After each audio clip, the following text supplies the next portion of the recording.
Matt, What's we're up? live. We're live. Long time no see. Yeah, it's Thursday night. What is the date? It's May 1st. That they call that May Day? May the 1st be with you? Is that a thing? No, dude, that's May 4th. You get that? May the 4th be with you.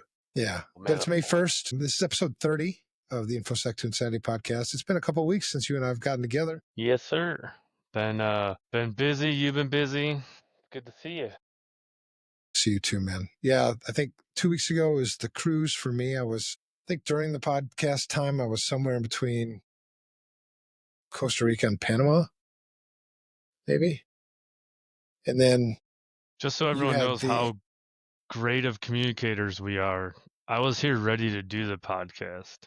When you were there, I got on. I was like, he said he might or might not be, and I was waiting. I'm like, oh, okay. Sorry about that.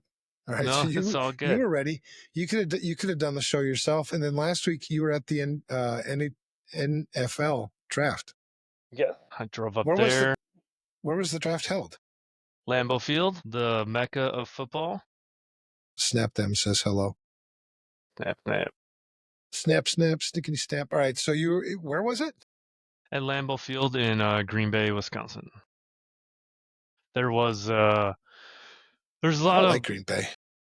A lot of BS about this whole thing because the Packers have been trying to get it for a while, and no one could think like Green Bay's infrastructure could hold that many people because Green Bay is a small city. But they partnered with all the other cities, and there's buses, and they like rerouted all the streets and stuff, and there was 600,000 people there, and the population is like 90,000.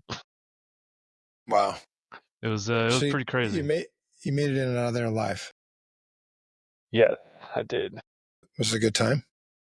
It was good. We had vendor passes, so we weren't outside and with the normies. We were in a hotel eating good. What's a vendor pass? How did you get a vendor pass? Are you a vendor? Were you selling something? No, one of our partners that we already engaged with was hosting an event.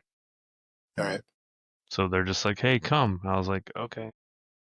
You know, it's NBA playoffs and NHL playoffs, and I don't know what his official title is, but vice president of sales or something, Drew.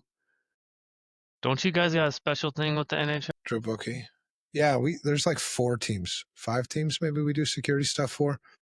And so in exchange of doing security stuff, it makes us like some kind of vendor, and then they put our name on stuff, I guess. But the Minnesota Wild flew Drew out to Las Vegas like 2 days ago for Game 5 of the NHL. That's cool shit. Yeah.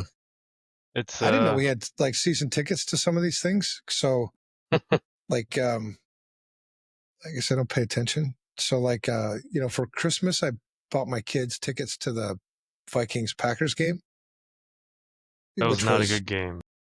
Well, it was a great game for us. Yeah. But I went and bought these tickets, and then somebody at FR Secure said, hey, we got tickets. I'm like, all right, then that's cool. To leave them for somebody else. So it's cool when you're already partners. It's gross when you're not a partner and they're trying to give you that stuff. That's just my opinion. Yeah, I won't go. Well, and I don't go to a lot. I don't like going to a lot of sporting events because I don't like all the shit that goes with it. The parking, tons of people. People are usually talking smack about something. I have to wait line. I have to wait in line to go pee, and then as I'm standing there peeing, somebody's peeing on my foot. Somebody spills a beer on me. It's just like, man, I'd rather sit at home on my own couch, chill, and just Lambeau's still old school. They have a trough. So you have to pee next to people and like look at them. Like, hey, nice what? Nice. Yeah, like you jam in there. Like in winter when it's like, below 0, everyone's got their shit on and yeah. Oh man, I'd be peeing all over everything. It's an experience. All right, so it's been 2 weeks since we talked, and I went on the cruise. That was really fun. We went to. Have you ever been to the Panama Canal? I've not. Did you go through it, or did you like just visit it? Just visit it. I don't think they'll let me through it. No, it's no, it was cool, man. Panama, I'd never been to Panama. The Panama Canal was cool. I thought, you know, I don't hold things back. I thought Panama itself, this town called Cologne, I thought that was a shithole, to be honest. It was kind of sad because I don't know, it shouldn't be. But then Costa Rica was sweet, man. I made some good friends there already. I'm gonna go back down there just from that one visit. You know, it shows like when you're cool with people, you know, treat people with respect. And I mean, in like 4 hours, made I think a pretty good friend, and I'm gonna go back down there and probably stay down there for a week just to check it out more. Dude, Costa I'm Rica was in. cool. You want to I'm come? in. Yes. We can go My scuba diving. my old boss said Costa Rica's awesome, it's beautiful, but he wouldn't go back. I'm like, well, fuck, I gotta decide for myself. Um, I was actually looking at that for a trip. You know, there, Belize, like, where should I go? Did you already pay for that live aboard scuba trip that you're going on? It's not a live aboard, it's a resort, but it is a whole dive vacation, like 14 dives all included. Most of it's paid for, not all of it. All That's right. at So I'm thinking about doing what? one. I think about doing one in at Southeast Pacific. It wasn't that expensive. I didn't buy it yet, but to get there, it would be like 36 hours to fly, you know, with all the stops Okay, and everything. I've done that before. Send me a link. Tell me what's up. I'll figure out a way to go. Yeah, it's I'm not that down like expensive. So Chinatown. we have a question. I can do a live chat with y'all. So we typically just do the live chat right there on YouTube, but we could figure out a way to get you in like a private live chat, I suppose. I mean, we are technologists, are we not? We are technologists. I mean, I can hack things. You should think I'm You cool for are the that. boss man. You do run the Riverside thing. Riverside thing. All Yes. right. Well, let's get to the topic. The topic for tonight or this episode is, you know, what are you built for? And this came from, I mean, I've always kind of thought this, but I had a conversation with a guy on the cruise, you know, an older, wise man, I guess. And he said, and we're just talking about things and how important it was. He brought up how important it was to do what you've been built for.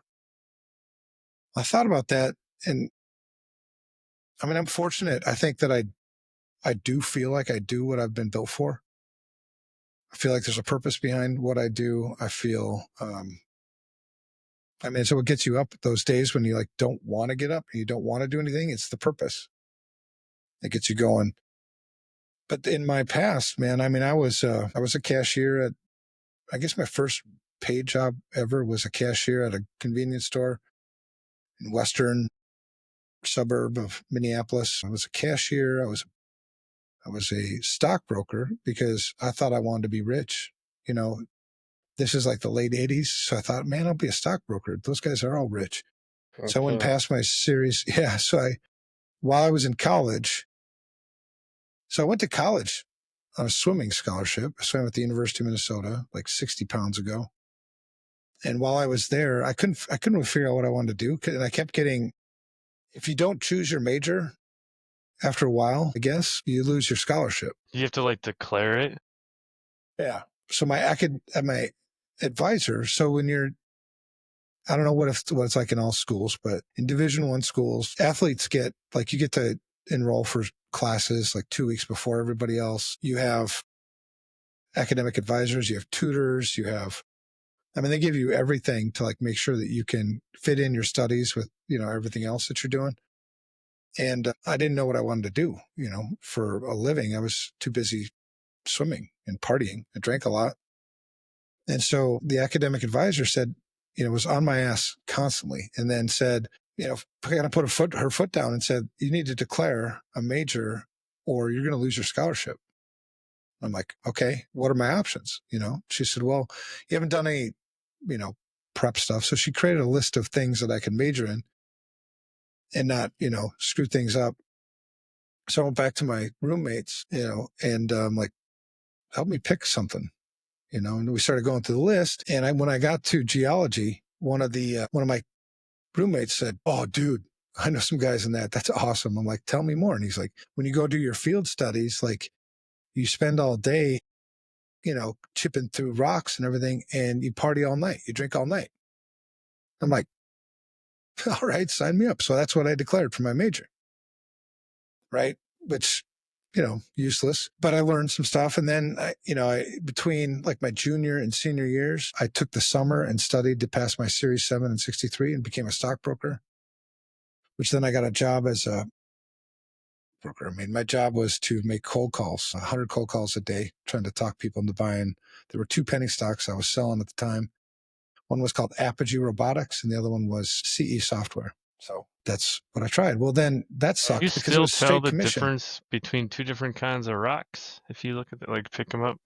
Like this Yeah, is this kind of rock, that's I that kind mean, of rock. they look different. So yeah, they're different rocks. You want more than that? Most of the time I was drunk, man. I don't really know. I didn't know that they are rocks. We threw rocks a lot at And each just other. probably put them in a bucket or something. Yeah. Because it did get boring, when you're out there in the middle of nowhere, drinking, and you'd make games out of rocks. But anyway, so I was a Been there. stockbroker making 100 cold calls a day, straight commission. Not my thing. So I quit doing that. Then I was a bill collector, a mortgage broker. It's funny, when I was a mortgage broker, one of my coworkers was Sandy Stevens.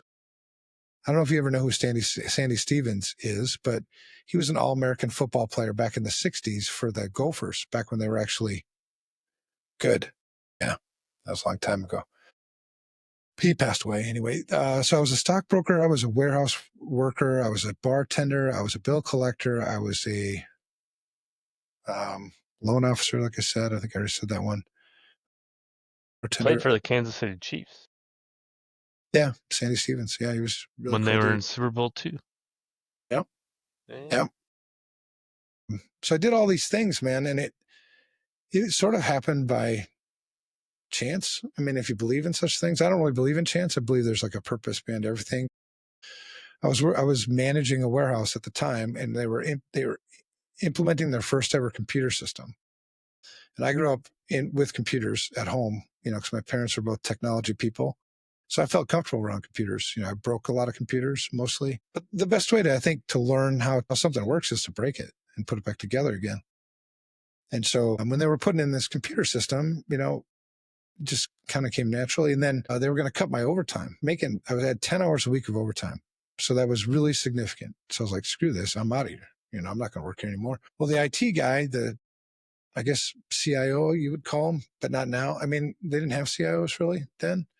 But he said, you really have a knack for this computer thing. Would you like to come join IT? Sure. What Sounds is good. that? Sign me up. Well, I knew what it was, but I thought I didn't know how to get into that, or nothing. And then I got fired from that job because I fell asleep, because I was drinking a lot then. I fell asleep. I was configuring a SCSI card. You know what a SCSI card is? Heard of it, but I don't know what it is. All right. Well, it's a SCSI card is just an interface. Like you have PC, Like a video card that just slides into a slot. like that. Okay. Yeah, like that. But back then you had to configure it with dip switches. So it was just a little component on the board, on the circuitry, and you'd flip the dip switches to configure it correctly. And usually you were configuring interrupt channels, Mm, right? yep. So you didn't. So the SCSI card they were putting in wasn't going to conflict with other, components on the motherboard. And I was tired, and those things were so damn slow. So you'd configure it, and then you'd wait for it to boot up and test it. And so I fell asleep, and the president of the company walked by while I was sleeping. Yeah, so that got me fired. So I don't really ever consider that to be my first paid job. My first paid job was working at IBM, cleaning boot sector viruses off of Windows 3 machines. A lot of them. Like, I think all told in the time I was there, probably 47,000. Yeah. Yeah. Because boot sector viruses were kind of the thing then. I was monitoring that. Right. Right. So it wasn't, in terms of technology, it took all of that, all these things to happen before I kind of started to feel like I figured out what I was supposed to be, and, there was you didn't call it security jobs. They were just IT, but security jobs sort of evolved out of that, I guess, somehow.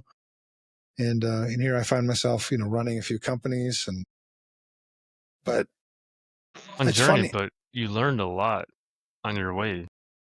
Right. And all that, and I use every single bit of that in my job today, when I talk to salespeople, I really respect what they do because making 100 cold calls a day, when I did, that was that was a pain in the ass, man.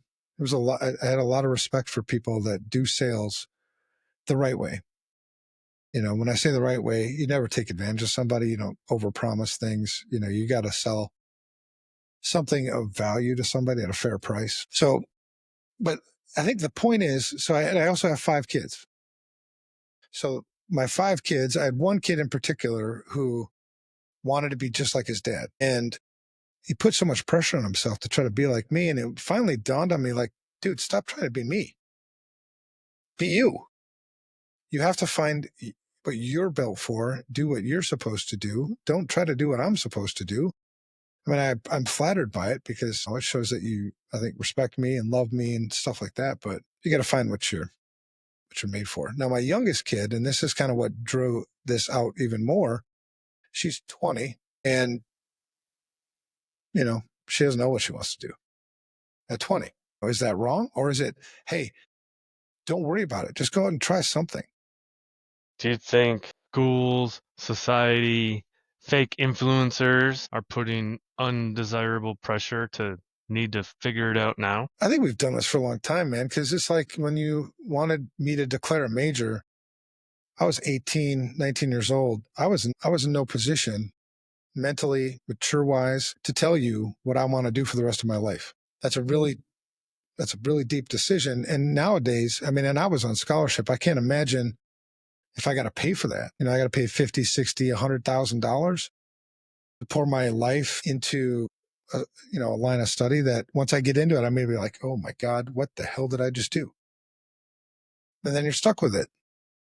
Maybe, unless you have, I think, the balls to change. 50, 60,000 more for another semester.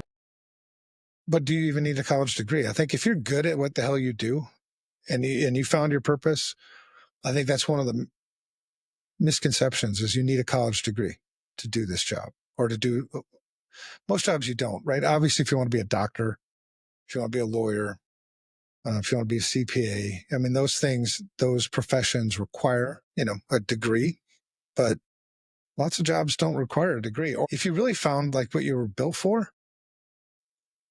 make your own damn path, So it's weird. That stuff all kind of comes out. And then you see it all the time in our industry too, where most of the college kids or younger folks that you talk to that want to get into this industry, it's all about pen testing.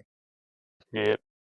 I want to be a pen tester. Really? Do you know what that is? Well, yeah, it's, you get to hack stuff. Play with All Kali right. Linux. Yeah. Right. And the last thing I want in anybody's hands is somebody with lax experience and who's lazy with Kali Linux sitting in front of them. With the full tools to do who they don't even know what. Right. It's really dangerous, to have that. So let's say, you want so badly to be a pen tester and you start getting into it and you're like, man, I'm just not finding the fulfillment. Maybe I'm good at it. Maybe I'm not. Did anybody tell you that there's like 100,000 different types of jobs and positions in this industry that don't require Nope. you to be a pen tester? What is it about, in your opinion, Matt? What is it about the appeal of penetration testing that makes these so many kids want to do this? Why do they think that's the way in?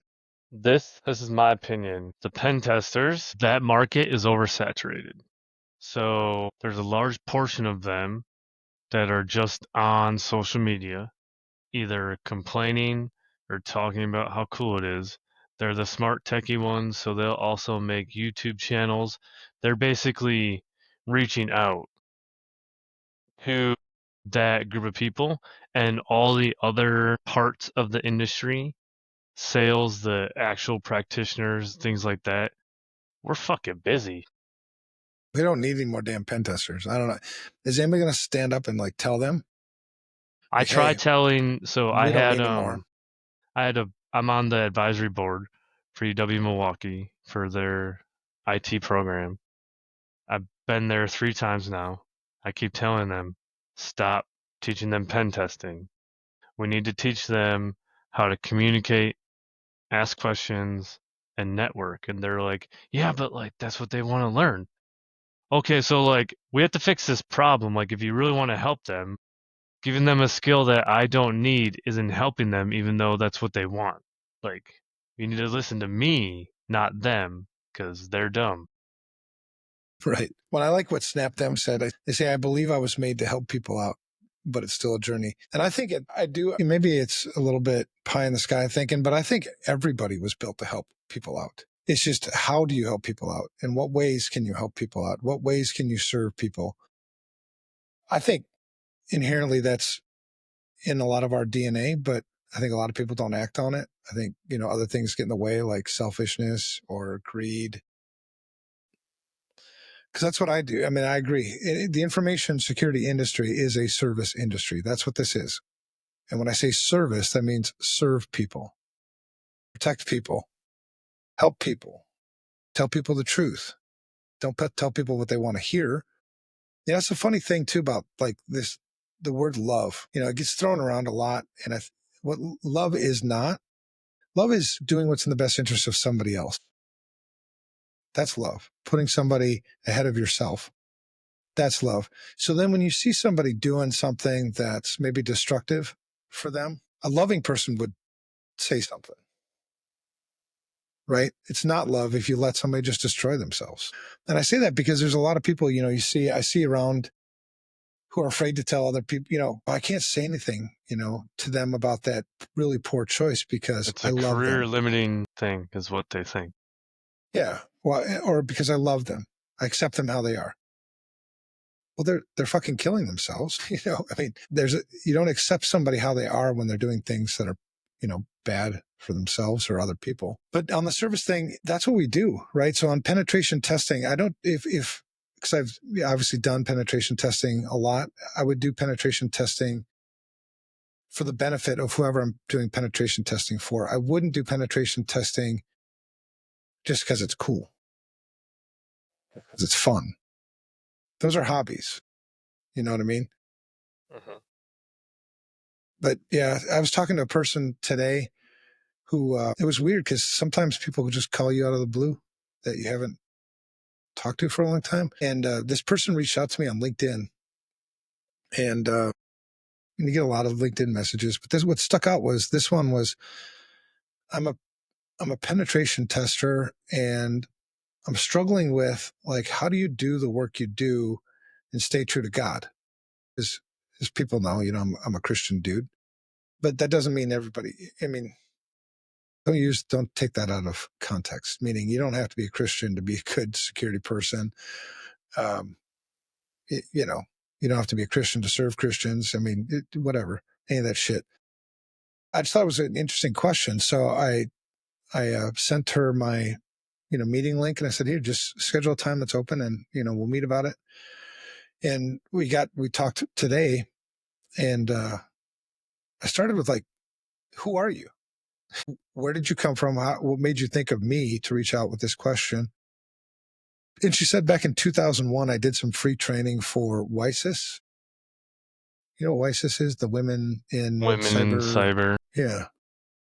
And I kind of remember that. I guess it was like a networking class that I had given. And she was in that networking class. And I don't know, something must have resonated or something. And, been following or something. And she got a job in the industry on, kind of on a blue team. So for people who don't know what blue team is, blue team's defense, red team's offense. Yeah. So, and now she's starting to do some red teaming. But one of the things she was struggling with is just how uncomfortable it is to be around where she's at. It just seems like there's a lot of fake. There's a lot of like, because there's a lot of in the pen testing culture, right? Posturing. Well, there's posturing. Then there's also in the pen testing culture, it's kind of like a counterculture. So it's in some places, right? So it's kind of cool to have like badass stickers and really cool tattoos and shit. Not for the sake of having a tattoo because I actually like tattoos, but a tattoo because it's like badass. It's like you have this persona. And I think that's part of what draws, some of the younger crowd into penetration testing is the persona like, oh, you're badass. I mean, you get to do sneaky shit and, that nobody else knows how to do. I mean, it's just super cool. But she was struggling with some of the symbolism, in her office, because some of the stickers that people put on their laptops are pretty offensive, to some people, Hmm. you know, like Satan ones or, just because it makes you badass. Like, don't fuck with Yeah, me, man. it's like video game type shit, right? Yeah. Yeah. It's like, don't fuck with me, man. I'm badass. It's like, really? I mean, you're not. I have a And sticker I, on and my laptop that says Bueno Squad. God, I don't think I have any on my laptop right now. I have some That's on your my sticker. Super Bueno? Yeah, that's your sticker. Super Bueno. Yeah. Yeah. Super, super good. And then I have another one, your ego's not your amigo. Mhm. Yeah, I have a lot of stickers. So she was just kind of like feeling uncomfortable about being in this, and I'm like, just be. I think a lot of people who work not just in our industry, but I can speak about our industry because I'm in it, but I think a lot of people go through the motions and try to like fit in places that you just don't fit. You know what I mean? You change who you really are to try to be somebody you're not. And we struggle a lot in this industry with like imposter syndrome. Mhm. And I remind people that you will never be the best at anything. You'll never be the best pen tester. You'll never be the best CEO of a company. You'll never be the best father. You'll never be the best husband. You'll never be the best anything but the best you. Because all those other things that when you're saying the best, you're comparing yourself with somebody else. And it's always subjective. You know, does it make me the best pen tester if I can, hack into the Pentagon and do something stupid? I mean, and who cares? Right. So you go after these things that I think are fleeting and you lose track of who you really are and what you were built for. I don't really struggle with that. I think most of it is because my upbringing as a Marine Corps kid and being an only child. Rah rah. Yeah, because I don't. Most of the stuff I do, I don't really give a shit if people know about it. I don't want them to know about it because it means more meetings. It means more attention for me. So I'd rather do my things, provide my service, and then go sleep well at night. Don't do it for fame. Don't do it for ego. Don't do it for money. Do it for purpose. That's the saying. If you focus on the mission, you'll make money. If you focus on the money, you won't make the mission. That's really important to remember. And I'm living proof of that. I mean, I have money. I have lots of money. It's all mission driven. I sleep well every night knowing I never took advantage of anybody to get here. Whereas if I would have put money first, I would have had plenty of money. But the fact of the matter is, I would have never been fulfilled with having that money because I never served the purpose of why I was here. And I know I would have taken advantage of people to get what I had. So you kind of have this shallow existence, in my opinion, this shallow existence when you don't find your purpose and live your purpose versus this fulfilling experience. Because if you're serving your purpose and that's what I'm driving for and everything, any money I get, man, I'm happy about it. I'm content. Because that's the thing about being rich. Rich doesn't have anything to do with how much money you got. It has to do with how content you are. Getting pretty deep tonight. Content. I struggle with that. I don't Content? know. I don't know if I am or I'm not. I struggle with connecting with the internal emotions, or maybe I just don't want to accept the answer and I just continue to battle it. I don't know.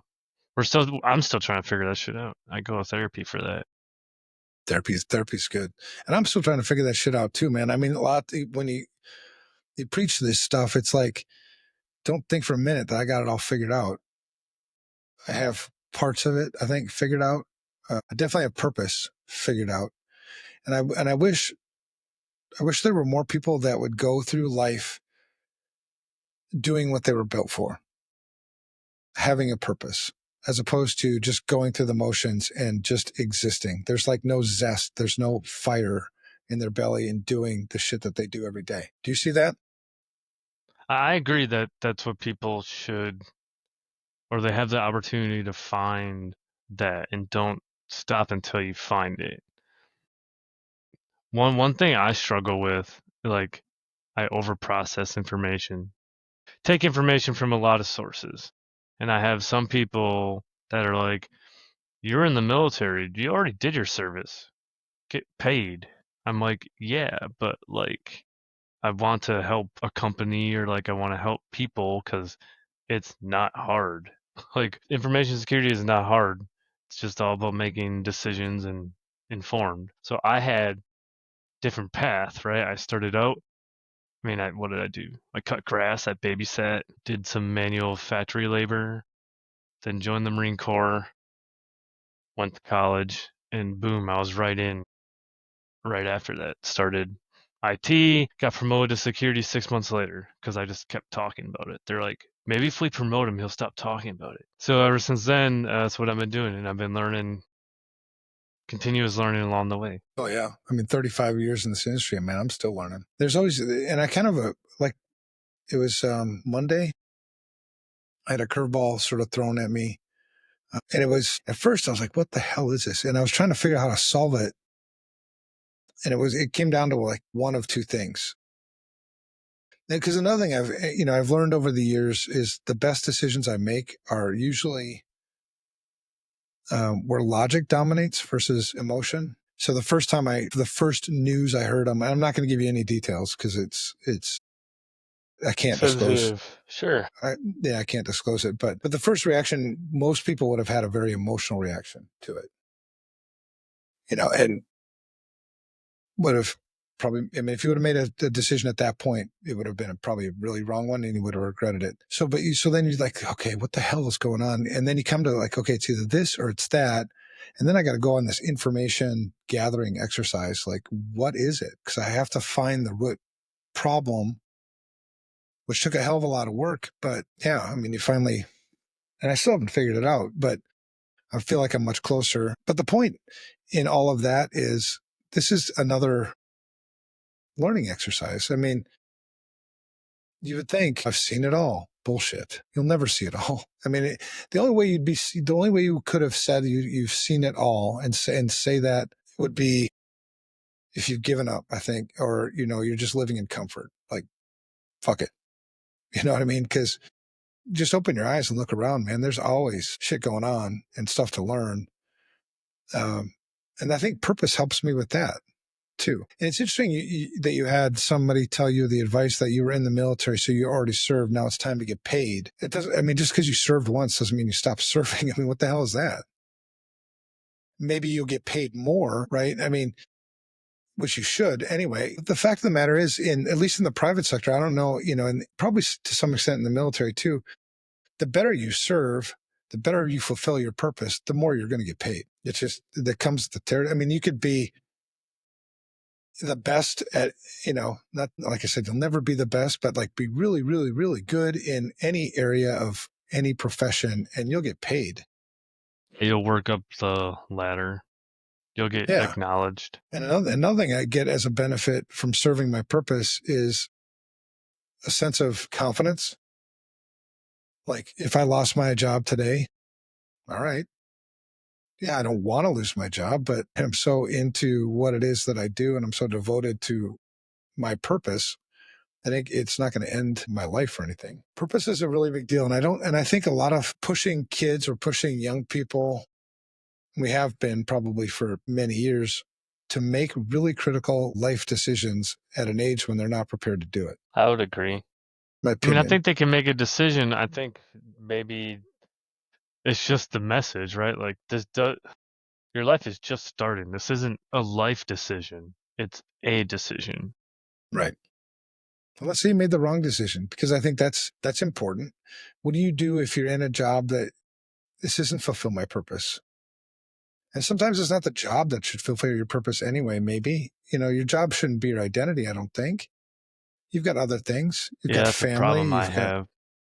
I think a lot of people do. We spend so much time, at work that becomes our identity. And so if you're not fulfilled at work, well, then I'm not fulfilled anywhere. I mean, trying to get that shit figured out. But let's say you made the wrong career choice.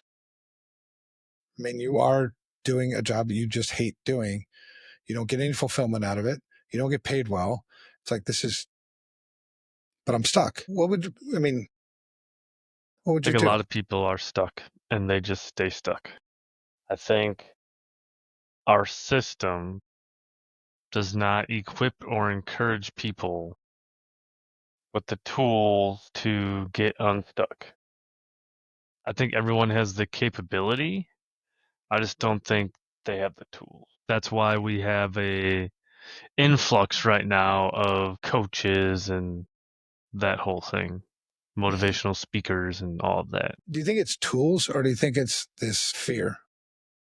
I Because think I they think go together. I think fear lives in a trunk that's locked, and they can't let it go unless they unlock the trunk, but they don't have the key. They need to speak to the right person at the right time to give them the tool to unlock it. And some people are just never ready. Some people were born ready. yeah, Some people find it along the way. yeah. Because I would think like I try to say what I would do, and try to like imagine. I'm 54 years old now. Let's say I wake up and I'm like, what the hell have I done? I pissed away the last, 20 some odd years or whatever in a career that sucks. I'm missing out on life. The fact of the matter is, like, you ain't going to get another one. This is it. You know what I mean? So try to make the most of it. I would assume. I mean, that's how I feel. So what would I do? Well, I'd have to change, I think. But what would keep me from changing? Fear, probably. The big excuse you will always hear is money. Okay, I need but money to move. I need money to but even pay that's the rooted in rent. Or that. it is. It's your relationship with money. I think. Well, I think there's so many people that are so married to the shit that they have, their lifestyle, their the same lifestyle, by the way, that I would be complaining about, where I'm lacking fulfillment, is the same lifestyle I'm afraid to lose. That's the You know what same I mean? lifestyle that probably would fulfill other people too, right? So it's Well, I all think context. it is all context, and I think there's like this idolization. I don't know if that's even a word of comfort. I prove it being a word if it's not. There you go, of comfort. Right? Comfort is my idol. I'm comfortable. I don't want to be uncomfortable. I don't want to be. I don't want to take chances uh, because it might be uncomfortable. Change is uncomfortable. Growth is uncomfortable. Taking risks is uncomfortable. I mean, there's a lot of, at the age of 54, getting out of bed is uncomfortable. Getting an erection is uncomfortable. I mean, you want to be honest about uncomfortable. That's it. So here's, and maybe it's a mentality thing. I don't know. I don't know how to fix it. I'm just throwing out what's going on in my mind. Fuck it. I was not born. I know that ain't my purpose. I was not born to be comfortable. That was not my purpose in life. There's no way in hell I'm going to serve people well by being comfortable. Are you shitting me? Especially when most of the people that I end up serving are people I don't like. I love them. I don't like them. There's a big difference between those two words. I'm going to give everyone listening a tool. I did this. Tool. Yes, it's a tool. I did A this tool. transformational leadership You're a course. tool. I am a tool. Me I'm a too. whole Swiss Army knife. And the tool is, you're saying fear, you're stuck, whatever. Give yourself a mantra. What the fuck? Go for it anyway. That's your tool. And I get it. I mean, when I started FR Secure, I lost my house not long after I started FR Secure, and I had 4 kids at home. My wife broke my car, so I only have one car, and she'll say she didn't, but she totally broke it. So, one car, losing the house, no business coming in the door. And the reason why I didn't go, and I left my last real job. I mean, I was getting paid with stock options, everything, probably close to $400,000 a year. This is back in 2008. So, you're making good money and then it's all gone. The choice is I could have gone back to work for somebody, but that would have not fulfilled the purpose. The last thing I wanted, and I remember having this discussion with my wife because, it's important for her to be on the same page with me as we're going through this together. I think I would really, really, really, really hate like 30 years from now to look back and wonder what if I would have stuck with it? Could I have made it? Could I have made something happen? Could I have made a difference in people's lives, either my employees or the people I serve? Could I have done it? Could I have done it? Or did I give up because I was weak or afraid? Because what it taught me is my identity is not in my house. My identity is not in how much money I make. My identity is not in the car I drive. It's not in any of that stuff. Even today, I remember when we moved into our house down here in Mexico, it's a big house, much bigger than we need. It's expensive, a lot more expensive than we need. And we were sitting here and we were watching the sun set. And I asked her, I said, would you still love God if you took this away from us? She's like, yeah. I'm like, me too. Because my purpose isn't this fucking house. My purpose is not how much money I've got. It's not my truck. It's not my dogs. None of that is my purpose. And I think taking that to somebody with fear, and I can give you some examples of people who came out, who stepped out of that fear and made career changes. And they're fantastic examples. Meg Perron, you know Meg, probably. She's the director of the Security Studio Academy. She was a high school principal or something. I don't know. I never paid attention in high school. I don't even know what they call those people. Didn't you hire her though? I did. I did hire her because she stepped out, man. She wanted to change careers. She realized that she was in a purpose that wasn't her purpose, that there's something different. And she's 60 something years old. I'm like, That's ballsy. it is ballsy, man, but that's what it takes to serve your purpose. I would much rather step out, change careers, lose my house, lose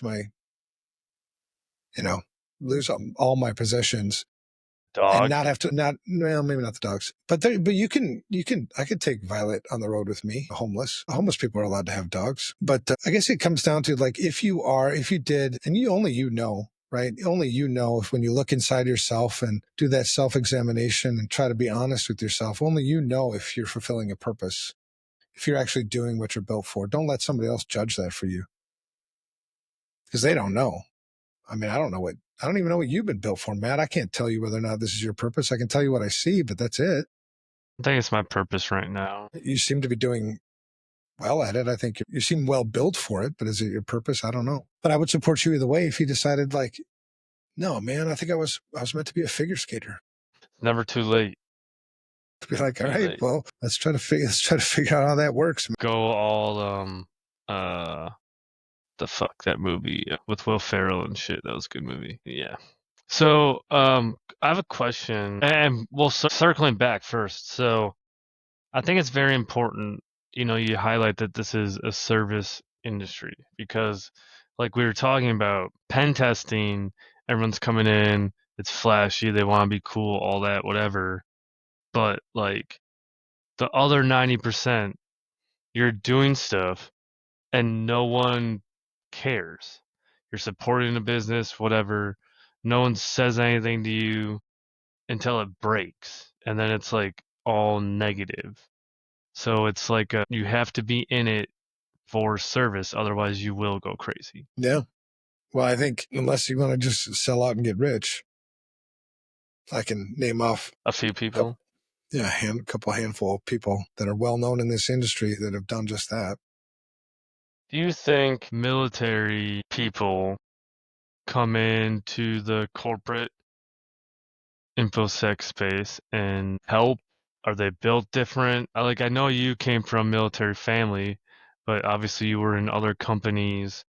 You have companies. Do you think that they bring a different perspective, or like how are they different? Yeah, I think I love our military, so I think there's always, I think military people and people in general, they're just tools. It's how you use them that makes them a good tool or a bad tool, right? I mean, take a hammer, for instance. Give a hammer to a skilled craftsman, and it's a very useful tool. You give that hammer to a toddler, they'll destroy your damn wall and probably hurt themselves, right? And so you take a military person, I think if you wanted to, you have to take the time to identify what this tool is good at, what they're used, how they provide value. And I think the things, like I said, military people that are invaluable is discipline. They do have this service mentality. I think a lot of them struggle getting into corporate America, or struggle when they get into corporate America, because corporate America is a lot of bullshit. I hear all the time, this is not the military. And a couple questions run through my head, like, what do you think the military is and why not? Like, if you're thinking about the military just being combat, then like, yeah, obviously it's not the same. But when you're not deployed, I go into the office, I sit around all day. I have people like it's the same thing. I'm just wearing a different uniform. So we don't Yeah. want it to be the military because you don't want to be accountable and you don't want to have integrity. Is that what we're really saying? I think in some cases, man, because you take profitability over integrity in a lot of companies. You take profitability over following the rules and other things, because that's one of the biggest things that military folks struggle with when they get private sector jobs is the policy says this, why the hell aren't we doing that? Because in the military, when the policy says it, that's what you do. In the private sector, that's what the policy says, but yeah, we don't really do it. I mean, that was just for the last auditor, which when you think about it, it's completely unethical. So I like that sort of breath of fresh air that a military person brings to the table. But again, that's the kind of tool that I would have, right? So I would use that tool for that reason, and other reasons. But yeah, it's tough for military folks, I think, to make the transition into the private sector because I mean that's what they do too. When you go through boot camp, they take your sense of self away from you and implant a new self. They stole my soul. Yeah, I mean they do, right? On purpose, though, Hmm. because we don't have time to worry about your petty problems with this or that when you're on the battlefield. Yeah. So that's like a another challenge too, right? You can lead with empathy, can lead with fear, and all these like other different leadership things. Like, I just need you to do something. I really don't care how you feel. Like, if you want to talk about it later, yeah, like let's talk about it, but I don't care how you feel right now. And that comes off as maybe not the best thing for corporate America, apparently. And so, yeah, in some cases, man, I mean, I can see that. It's Struggle. in my household growing up. My father had a rule that if I have to tell you to do something, it's too late. So the fact that you had to tell me to do whatever it is you just were thinking you needed to tell me to do, I would take offense to that. Not offense to you, like I should have fucking known that already. Hmm. But what signs did I miss? That's why when I first, I was a network, I'm not genius, but I just really love networks. I still do. Networks were my thing. In the early '90s, and It's all about the network. yeah, I just really, really dug my shit. And so I took that was my purpose at that time, and I took a lot of pride in my network. My network was configured correctly. It worked. I had a lot of free time on my hands because my shit worked. It was done right the first time. I didn't have to go back and troubleshoot things. Unless there was some kind of unforeseen something, my shit always worked. And I would be offended if a user had to tell me that the network was slow. I should have already known that. Why the hell did I not know before they had to tell me? And so I think when you're purpose driven, you take more self ownership Hmm. of what I I'm agree. good at. No, I don't need anybody to tell me I suck at my job. I know I'm sucking at my job right now. You know what I mean? I'm my own worst critic. Let me figure it out. Let me fix it. Whereas people that are not purpose driven, I think, are usually like, I don't want to do that. That's not in my job description. You Hmm. know. So maybe that's one way you can tell the difference. I had a similar experience, right? I was a sim guy. That was the first thing I did was build sim, seam, whatever it's called. And, I was all about the logs, visibility. Like if I saw everything, if I saw the IT guys trying to log in with a default account, I'd call them out like, what the hell are you doing? No one cared. You can catch and see everything and you ask all these questions and no one cares. And then, oh, well, we don't want to do automation. Okay. So then they decide they want to go and buy a managed service. Well, then what the fuck am I doing here?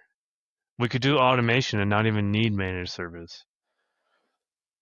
And, I was a little bit paranoid at first because it's doing my whole first sim thing. Like, oh shit, what if we go to this managed service and all of a sudden, like, we've been compromised for like ever? But there was nothing. So it gave me extra confidence to just say, peace out. Peace out. Yeah. So you look at people and you wonder, because there's things that I hear all the time, right? When people want to get into this industry, they want to be a pen tester. Okay, why? I mean, that's a question I wish we would ask more and more and more of everybody and ourselves. Why? Because why will bring you to the purpose. If you keep asking why, you'll find your purpose. So it's like, you want to be a pen tester. Why do you want to be a pen tester? Well, It's blah blah cool. blah. It's cool. I don't know. Well, if you don't know, then I guarantee you it's not your purpose. So you find that maybe it is a pen tester. That is my purpose. But what if it's not? Another thing I hear a lot is when people get in this industry is, what do you want to be when you kind of grow up in this industry? I want to be a CISO. Why? It's what they tell you. It's what the advisors in the colleges. So like, it's this whole process. When you're in college, they're like, these are the questions you're gonna get asked.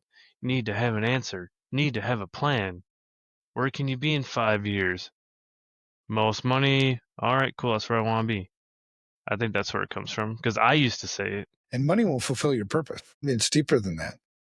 Yeah, this dawned on me, in a The angry conversation. intern doesn't want to be a pen tester. Good for No, him. I don't want to be a damn pen tester either. I don't want to do incident response anymore. Fuck that shit.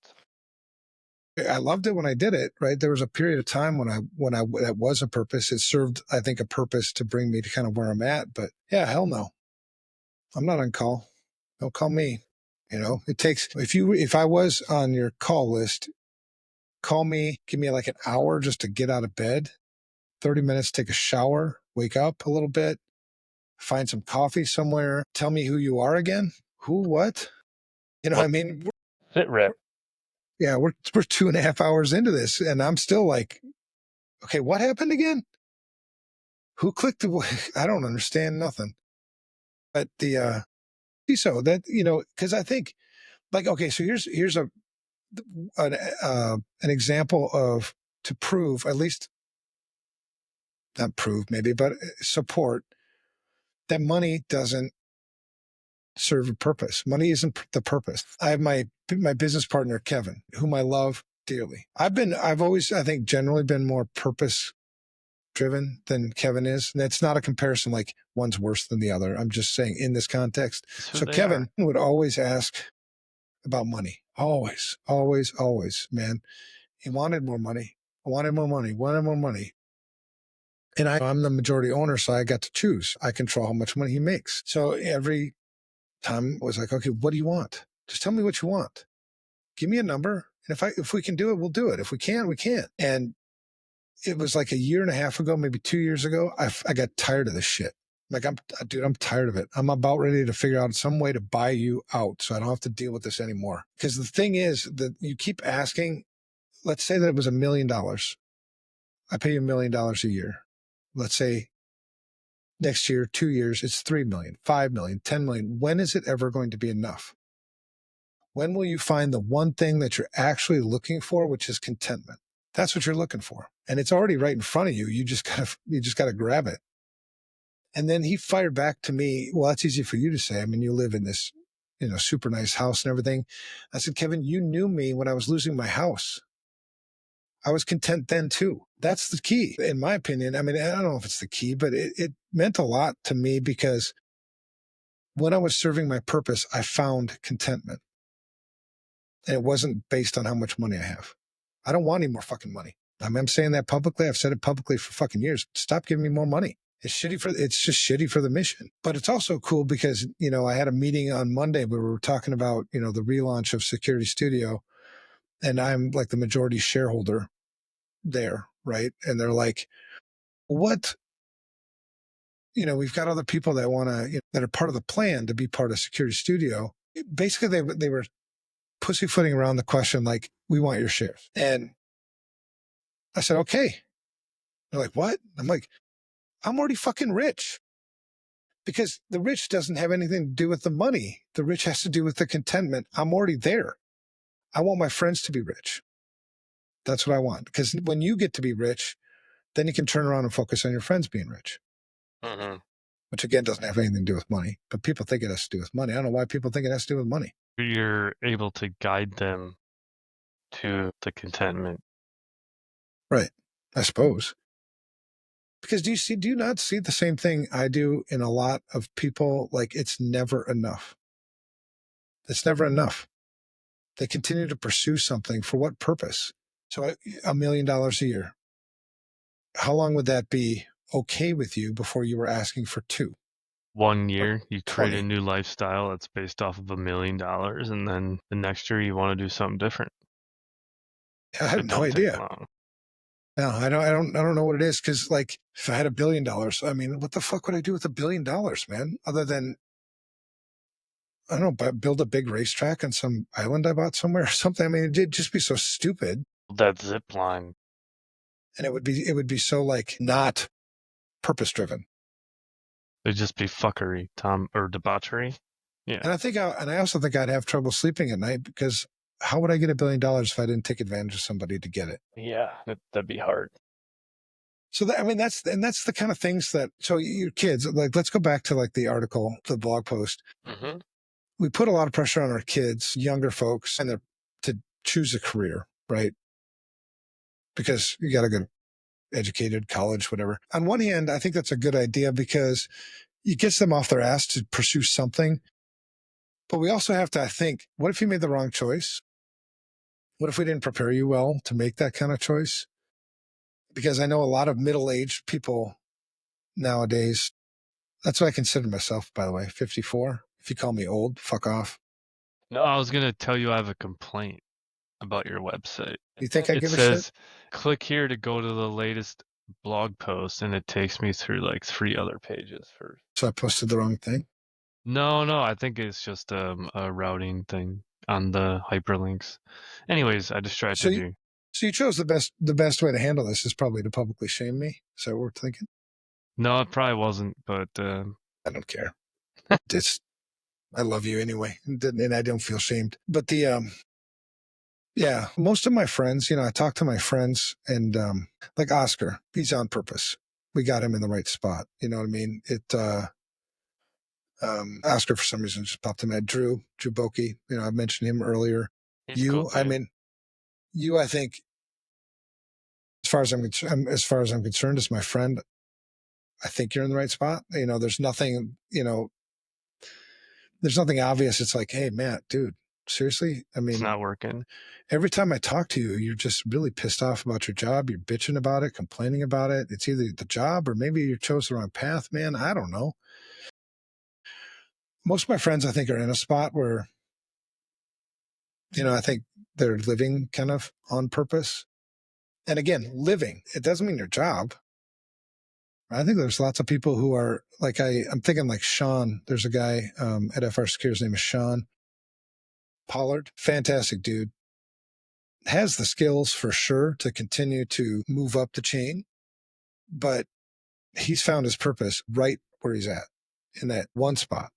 Doesn't want a promotion. It's like, I am fulfilled. I love what I do for a living every single day. But he's also got a really good like work-life balance. He has like a farm at home. You know what I mean? Sweet. Yeah, he's got his shit together. So I always like, when I talk about purpose, I look for people to emulate a little bit, that have that kind of shit together. So I don't know, man. What advice do you have for somebody who isn't like, if you came across somebody or somebody says, "Hey, Matt, I need help, man. I'm doing the wrong job. I'm in the wrong career. What advice do you have for me? What kind of things would you might say to them?" I would probably start out by asking, like, why do you think it's the wrong career? Let's break this down. Like, what is working for you? What's not working for you? And then let's figure out the part that's not working for you. What would we want to change where you would be comfortable? And then, like, map that to what could balance that, whether that's being a cashier or whatever. Yeah. I think what I would say is, fuck off. Do I look like a damn therapist? I No. could see that No, I would only say that when with the the person right I would be saying person. to, yeah, they would know it was a joke. I think if you have the opportunity to go try a whole bunch of things, like you don't know what you're built for, go try a bunch of things. I mean, you won't know it oftentimes unless you experience a little bit of it. And if there's fear that's keeping you back from doing it, we'll recognize that it's look for some support, maybe to help you get over that fear. And maybe the fear is just too much that you're not going to make a change. So be it. I mean, it's your life that you're living. It's not my life, and I'm not living your life, so I can't tell you what to do. But I can tell you from this side of the equation, when you do find a purpose, it's incredibly fulfilling. Some of it, I think most of it in my life didn't happen on purpose, meaning I didn't do it. There was a purpose behind the purpose, but I don't know how it happened all the time. But I live a very content life. I'm very, very grateful for my friends. I'm very, very grateful for my wife, my dogs, my job. I feel fulfilled. I don't feel like and it all comes for me. It all came from finding that purpose, finding what I was built for. And that's what gives me, I mean, if I'm here to serve, should I not share that with other people and hope and try to encourage them to try to find the same sense of joy that I found? You know what I mean? Find the best version of themselves. Yeah. And if you know me, the best version of me is still pretty fucked up. I mean, seriously. There's a lot of work to do here. That's one of the things that's weird too, because I think some of the misconceptions about success are like, That's you know, perfect. Rainbows, unicorns. yeah, yeah. Because when I talk to members of there's certain conversations I've had with people over the years, and they think, "Well, you struggle with this too." You just seem like you had all your shit figured out. No, I do not, and I'm more fucked up than you think I am. Probably, I mean, if we were to compare fucked upness, I'm probably going to trump you on that.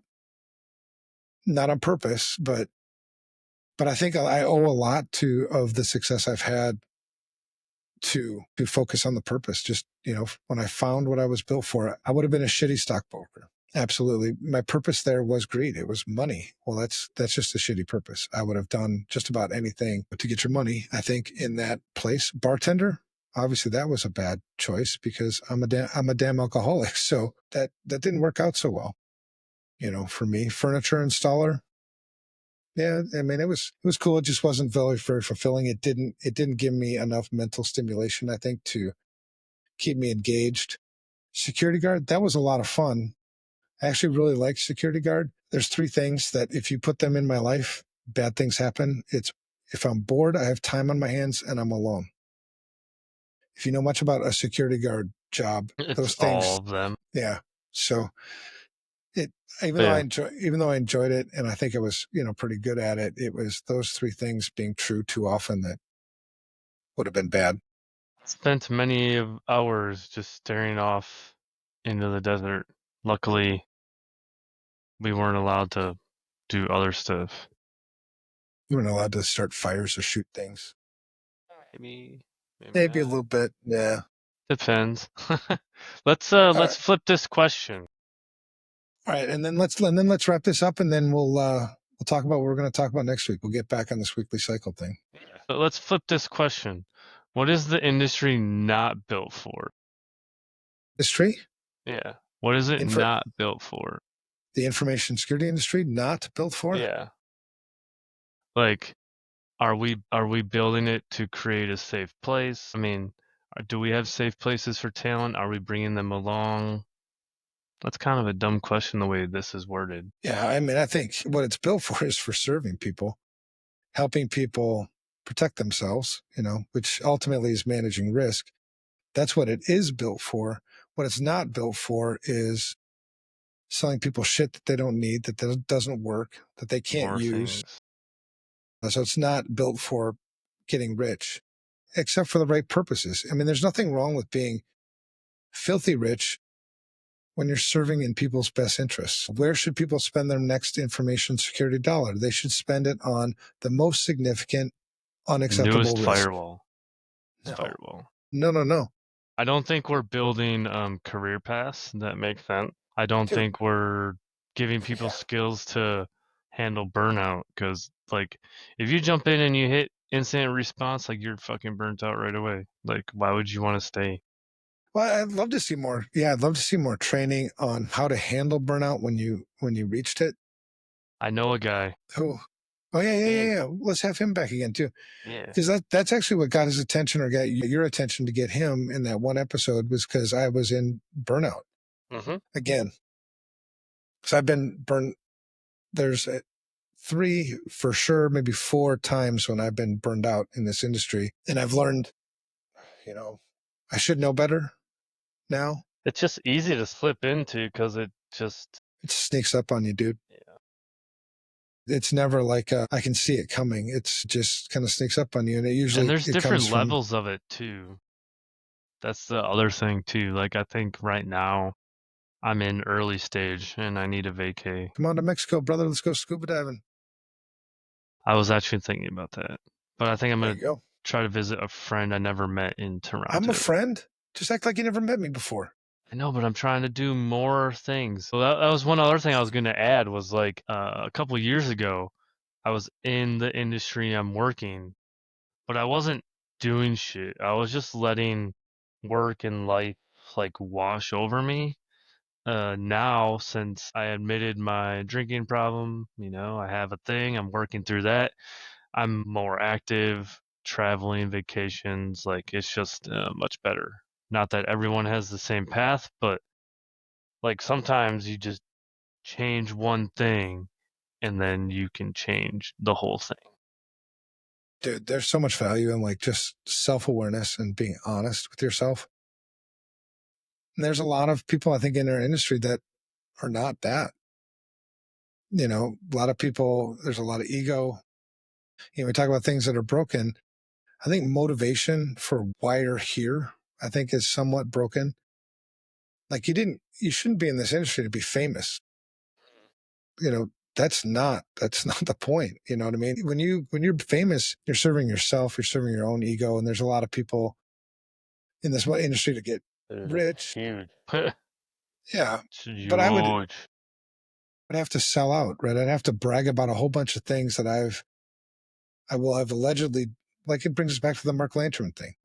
So I follow that lawyer on LinkedIn now, and I guess Lanterman is still putting out resumes for jobs, but there's a proceeding going on right now. He's trying to transfer ownership to his son so the company can still stay on the case, and that got like shut down. It's like a whole clusterfuck. Yeah. Well, that was the advice too to that I assume she was a young lady. I don't know her age. From that conversation this morning is the way you navigate. I think a lot of these things is staying true to yourself, staying true to your own purpose.